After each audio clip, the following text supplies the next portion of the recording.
అంటే ఆర్టీసీ అనేది దగ్గర దగ్గర 92-94 సంవత్సరాల నుంచి ప్రజలకు, పేద వర్గాలకు, రైతులకు విశేషమైనటువంటి సేవలు అందిస్తున్నటువంటి వ్యవస్థ. తెలంగాణ ఉద్యమంలో తెలంగాణ రాష్ట్ర సాధన కోసం కేసీఆర్ గారి పిలుపు మేరకు పరిగీసి నిలబడింది కూడా ఆర్టీసీ ఉద్యోగులు, కార్మికులు. అంటే ఆ రోజు ఒక తెలంగాణ రాష్ట్రాన్ని సాధించడంలో ఉద్యోగస్తుల తర్వాత కీలక భూమిక పోషించింది కూడా ఆర్టీసీ.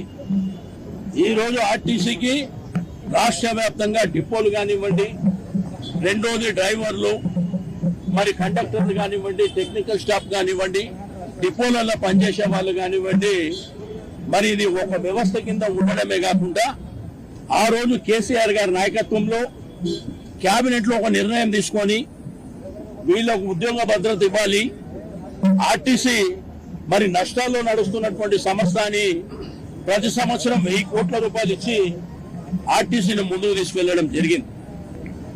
ఆ తర్వాత ప్రభుత్వంలో విలీనం చేసి వీళ్ళని ప్రభుత్వ ఉద్యోగులుగా ట్రీట్ చేయాలని ఆ రోజు కేబినెట్ నిర్ణయం చేసి ఆ తర్వాత మరి ప్రభుత్వం గవర్నర్ గారికి పంపించడం జరిగింది.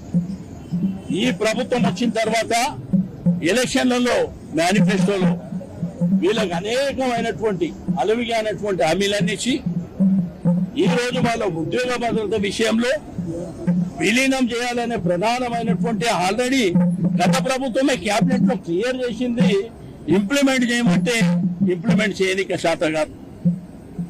రెండోది వాళ్ళ ఉద్యోగాల జీతాలు పెంచాలంటే అది శాత కాదు. రెండోది డిపోలు ప్రైవేట్ వాళ్ళకి ఇస్తుంది. 4 డిపోలు ఇప్పటికే ప్రైవేట్ వాళ్ళకి ఇచ్చారు. అంటే ఆర్టీసీ ఆస్తిని ప్రైవేట్ వాళ్ళకి ఇచ్చేటువంటి ఎవడప్ప జాగిరని చెప్పి మీరు చేస్తూ.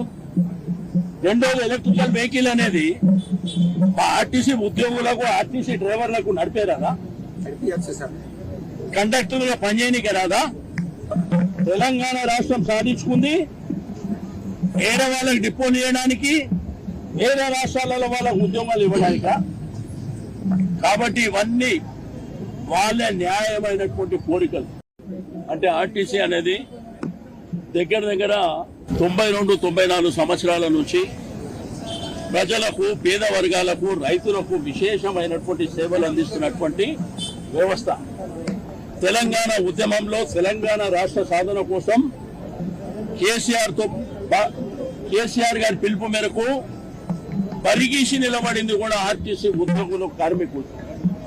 అంటే ఆ రోజు ఒక తెలంగాణ రాష్ట్రాన్ని సాధించడంలో ఉద్యోగస్తుల తర్వాత కీలక భూమిక పోషించింది కూడా ఆర్టీసీ.